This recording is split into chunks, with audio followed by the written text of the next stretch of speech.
Bonjour, bienvenue sur une succession de vidéos pour vous expliquer comment vous servir d'AutoCAD.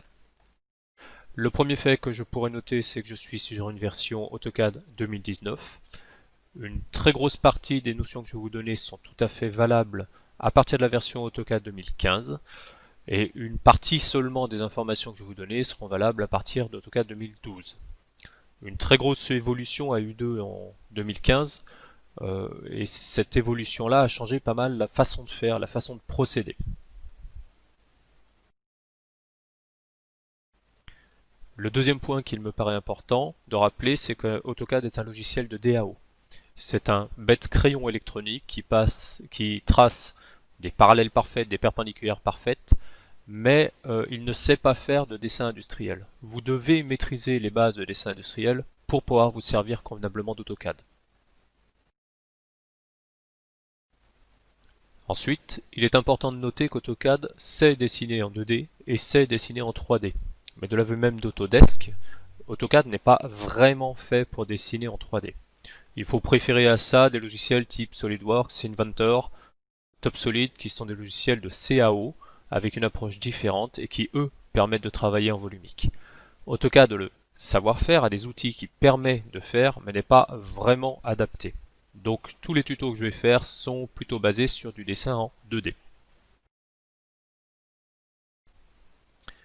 Je vais pouvoir maintenant commencer un nouveau dessin. Donc je clique ici sur Nouveau dessin et AutoCAD me propose de démarrer avec un gabarit. Un gabarit est un fichier modèle. Il en existe différents types. La première notion, c'est le fait de travailler sur un système métrique ou sur un système anglo-saxon, donc avec des pieds et des pouces. La deuxième notion, c'est de travailler sur un système en 3D ou un système en 2 dimensions. Je vais rester en 2D.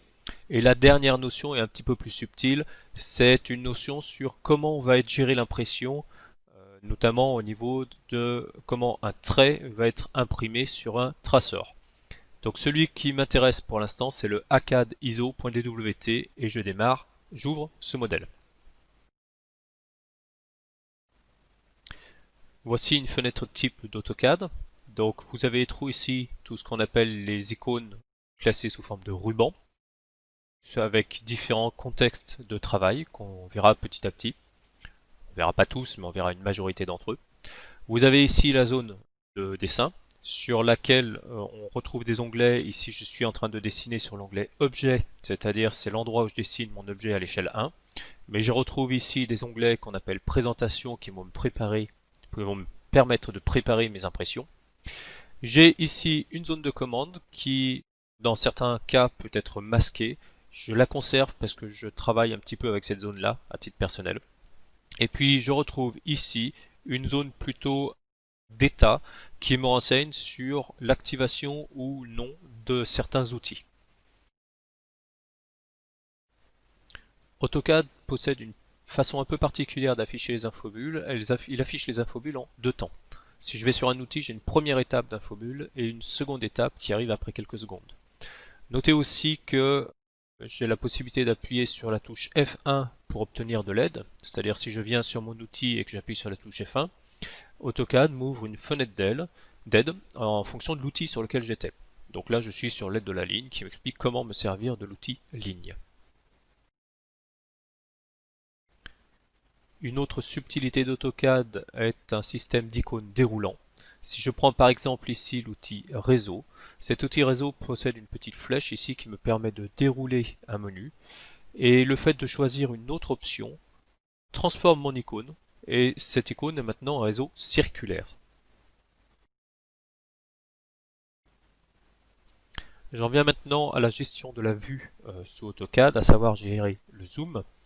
Donc la première notion qui peut être intéressante, c'est le maintien de la molette de la souris qui vous permet de faire un zoom panoramique, c'est-à-dire déplacer l'observateur, glisser l'observateur. Vous pouvez zoomer en utilisant la molette de la souris en allant vers l'avant et vous pouvez dézoomer en allant vers l'arrière.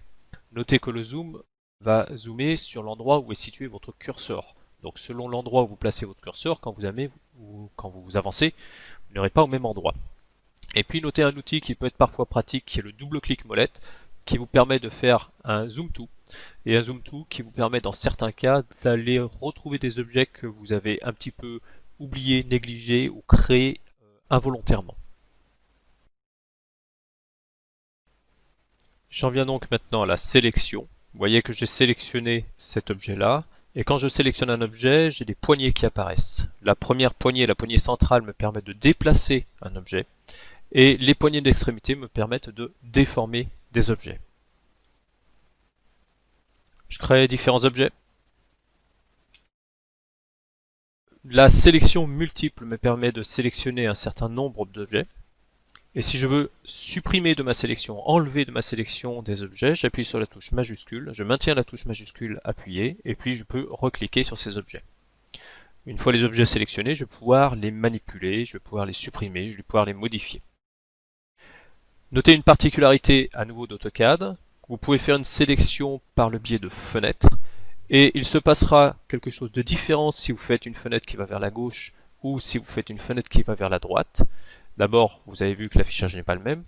En allant à droite avec un trait plein et en bleu, seront sélectionnés tous les éléments qui sont totalement compris dans votre fenêtre de saisie.